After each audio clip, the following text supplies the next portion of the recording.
Sonko et Diomaye, le duo qui a conquis le Sénégal. En 2024, le Sénégal connaît une alternance politique majeure. Après plusieurs années au pouvoir et une forte période de tension politique, le camp du PASTEF arrive au pouvoir. Mais le duo qui porte cette victoire est particulier. Ousmane Sonko est le leader historique. Il est le visage de la contestation, celui qui a construit le mouvement politique, celui qui a mobilisé une partie importante de la jeunesse sénégalaise. Mais son parcours judiciaire l'empêche de se présenter à l'élection présidentielle. C'est alors que Bassirou Diomaye Faye entre en scène comme candidat. Le message de campagne est clair. Sonko c'est Diomaye, Diomaye c'est Sonko. Le duo fonctionne. Bassirou Diomaye Faye remporte l'élection dès le premier tour. Ousmane Sonko devient Premier ministre. Pendant un temps, le tandem semble parfaitement fonctionner. Mais une difficulté apparaît rapidement. Une fois au pouvoir, les deux hommes ne sont plus sur la même position. L'un est président de la République, l'autre est Premier ministre. Et derrière cette différence institutionnelle se trouve une réalité politique. Ousmane Sonko reste le leader du PASTEF. Il conserve une forte popularité. Il possède une base militante importante. Bassirou Diomaye Faye, lui, exerce la fonction présidentielle.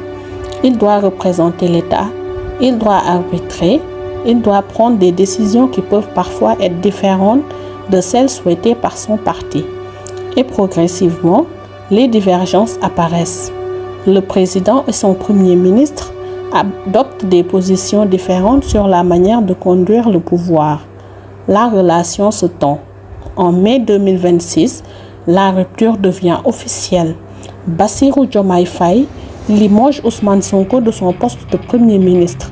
Quelques jours plus tard, Sonko est élu président de l'Assemblée nationale. Il conserve donc une position institutionnelle majeure et une influence politique considérable. En juin, il est réélu à la tête du PASTEF avec une très large majorité. Puis en juillet 2026, Bassirou Diomaye Faye annonce son intention de créer sa propre formation politique. Le paysage politique sénégalais entre donc dans une nouvelle phase. Et cette situation nous ramène à la question centrale de notre vidéo. Pourquoi ce qui semblait être une force devient-il parfois une faiblesse une fois le pouvoir conquis?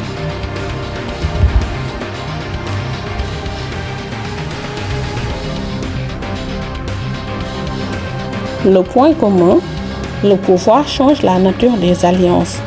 Il faut être prudent. Senghor et Dia ne sont pas Sankara et Compaoré. Sankara et Compaoré ne sont pas Mugabe et Mnangagwa. Et le cas Sonko-Diomaye est encore différent. Mais ces histoires permettent d'identifier plusieurs mécanismes. Le premier, c'est la répartition du pouvoir. Avant de gagner, les alliés ont souvent un objectif commun. Après la victoire, chacun doit trouver sa place. Et cette place n'est pas toujours clairement définie. Le deuxième mécanisme, c'est la succession. Tant que le leader est en place, les ambitions peuvent rester silencieuses. Mais lorsque la question de l'avenir apparaît, les rivalités deviennent plus visibles. Le troisième élément, ce sont les différences de vision. Deux hommes peuvent vouloir la même chose, mais ne pas être d'accord sur la manière d'y parvenir. L'un peut privilégier la rupture, l'autre peut choisir le pragmatisme. L'un peut vouloir aller vite, l'autre peut vouloir avancer progressivement. Et finalement, une quatrième question se pose. Que devient un mouvement politique lorsqu'il arrive au pouvoir? Un parti d'opposition peut fonctionner alors autour d'une figure centrale. Mais un parti au pouvoir doit gérer l'État. Et l'État impose des contraintes.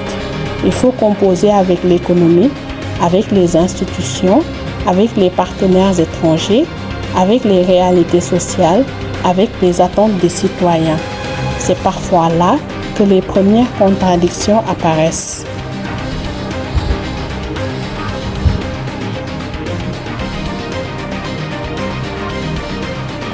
Et si le problème n'était pas le duo?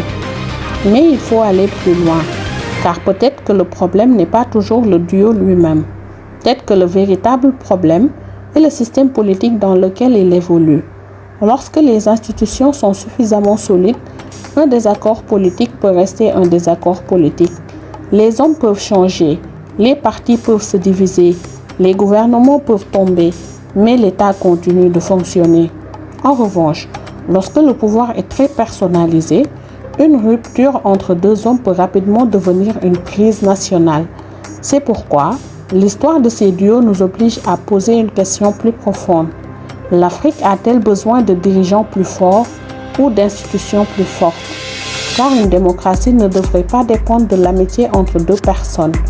Elle ne devrait pas non plus dépendre de leur capacité à s'entendre éternellement. Les institutions doivent pouvoir absorber les conflits. Les désaccords doivent pouvoir être réglés par les règles. Et les transitions doivent pouvoir se faire sans violence. Et c'est peut-être là que se trouve la véritable leçon de toutes ces histoires.